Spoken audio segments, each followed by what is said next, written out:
Shalom Bapak Ibu Saudara-saudari yang dikasihi dan mengasihi Tuhan. Kita bersyukur hari ini Tuhan memberkati kita. Mari sebelum kita membaca, merenungkan firman Tuhan, kita berdoa. Tuhan, terima kasih, kami bersyukur hari ini Engkau boleh berkati kami. Kami ada semua karena kemurahan-Mu. Terima kasih Tuhan. Berkati untuk firman yang akan kami baca, biar kami mengerti, kami juga boleh menjadi orang-orang yang berbahagia ketika kami boleh melakukannya. Kami berdoa ya Tuhan di dalam nama Tuhan Yesus Kristus. Haleluya. Amin. Ayat bacaan kita hari ini terambil dari Kolose pasalnya yang ketiga, ayatnya yang ke-14. Dan di atas semuanya itu, kenakanlah kasih sebagai pengikat yang mempersatukan dan menyempurnakan. Amin. Demikian firman Tuhan, mari kita merenungkannya. Bapak Ibu Saudara, hari ini kita belajar dari kitab Kolose, di mana bagian ini merupakan satu bagian, yaitu tentang kehidupan baru ya, bagaimana menjadi manusia baru. Nah, kita bisa melakukan banyak hal, kita bisa sabar, kita bisa welas asih, kita bisa toleransi satu dengan yang lainnya. Bahkan kita bisa melakukan banyak hal.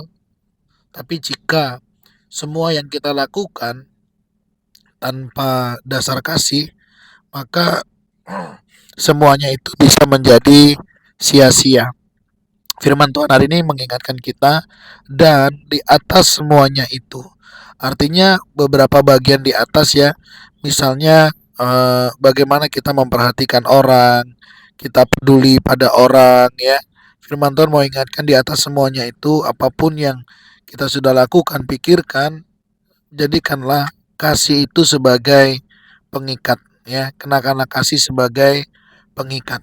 Karena kalau tidak diikat dengan kasih, saudara, ketika kita rendah hati misalnya, orang terus tidak menghargai kita, orang terus malah memanfaatkan kerendahan hatian kita, itu kita bisa marah, bisa kecewa. Demikian juga kesabaran kita. Sehingga sampai ada orang bilang, ya kesabaran itu ada batasnya. Ya memang itu yang sering kali terjadi saudara. Bahkan termasuk ketika kita sabar, mengampuni orang lain, itu gak mudah saudara. Jadi menjadi manusia baru, ciptaan baru itu bukan sesuatu hal yang mudah, tapi bukan berarti tidak bisa. Nah, oleh sebab itu firman Tuhan mengingatkan kita bisa melakukan, kita bisa menjadi manusia baru ketika kasih itu yang menjadi pengikat. Itu yang akan menjaga hati kita. Itu yang akan menjaga segala pikiran kita. Sehingga hati dan pikiran kita tidak lagi dipermainkan. Kadang hati kita bisa terima, ya memang kita harus mengasihi. Tapi kadang logika kita tidak bisa menerima. Gimana aku mau mengasihi? Orang dia sengaja, orang dia lakukan itu, orang dia begini dan begitu dan lain sebagainya. Oleh sebab itu saudara, jadikan kasih itu sebagai pengikat. Oke, semuanya memang gak mudah. Tapi kasih Tuhan, di mana Tuhan sudah memulai lebih dulu dari kita, Dia akan memampukan kita untuk kita boleh mengasihi. Karena kasih itu selain mengikat, kasih itu juga yang mempersatukan.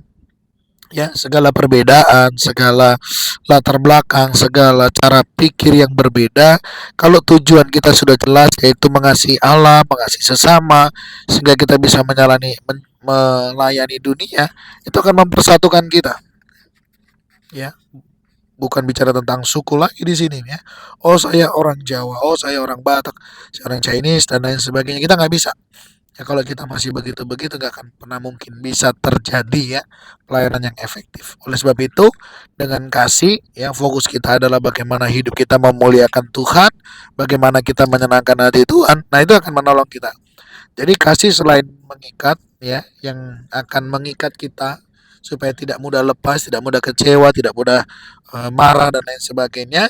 Kasih juga bisa mempersatukan kita dengan berbagai latar belakang, cara pandang, sudut pandang itu bisa dipersatukan ketika fokus kita, tujuan kita sudah kepada Kristus. Karena itulah yang mempersatukan kita, ya, tanpa memandang ras, suku dan budaya. Nah, yang terakhir, kasih itu juga lah yang akan menyempurnakan. Memang kita nggak sempurna, Kadang kita masih bisa gagal mengasihi orang lain. Kadang kita masih gagal mengasihi sesama kita. Kita masih bisa gagal mengasihi Tuhan Allah kita. Tapi kasih yang dari Tuhan itulah yang akan menyempurnakan. Sehingga kasih kita boleh nyata. Sehingga kasih kita bisa realisasi. Jadi Bapak Ibu Saudara, mari di atas semuanya itu, apapun yang hari ini Bapak Ibu Saudara lakukan, apapun yang Bapak Ibu Saudara hari ini perkatakan, pikirkan, ya, jadikanlah kasih itu sebagai pengikat, ya, yang mempersatukan dan menyempurnakan. Kasih itu bukan karena, kasih itu adalah walaupun walaupun dia menyakiti, walaupun dia tidak seperti yang saya harapkan, kasih itu tidak pudar, kasih itu tidak luntur, karena kasih itu sejatinya daripada Tuhan saja. Kita mengasihi karena Tuhan lebih dahulu mengasihi kita. Jika ada di antara kita hari ini sulit untuk mengasihi orang lain, sulit untuk mengampuni orang lain, mari ingat kasih Tuhan. Mari ingat pengorbanan Tuhan di dalam hidup kita. Siapa kita diterima oleh Tuhan. Apa yang kita lakukan buat Tuhan sehingga Tuhan harus mengasihi kita. Tidak ada. Karena semua adalah anugerah dari Tuhan. Oleh sebab itu sebagai orang-orang yang menerima anugerah dari Tuhan, mari kita nyatakan di dalam hidup kita dengan menjadikan kasih itu sebagai pengikat yang mempersatukan dan yang menyempurnakan. Tuhan, terima kasih.